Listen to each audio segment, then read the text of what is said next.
Hi guys, ngayon nga pala, ipaprank ko yung anak ko na may pasalubong ako sa kanya. Kasi paborito niya yung Jollibee at saka siomai. Ipaprank ko siya na may pasalubong ako sa kanyang Jollibee na nasa rep.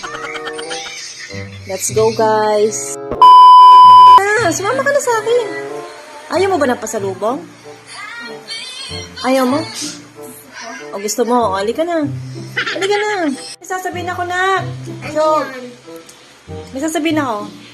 Ano yun? Gusto mo ng pasalubong. Pero busog ka naman na, di ba? Ano ba yung kinakain mo? Apple.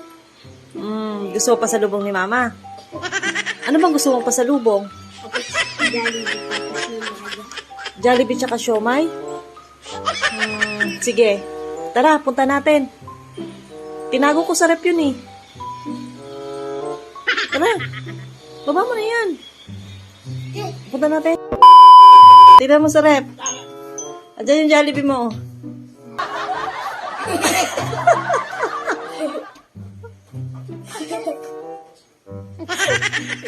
Gusto mo yan, di ba? Di ba gusto mo Jollibee? Di ba yan ang gusto mo, Jollibee? Nandiyan pala siya. Yung Jollibee? Hindi po ba Jollibee yun? Plastic naman yun. Ay, plastic pala yun. Bubble yung Jollibee ko. Ano ba yan? Hindi pala Jollibee yun. Bukas na lang, bibilihan ka na lang ni mama ng totoong Jollibee. Opo.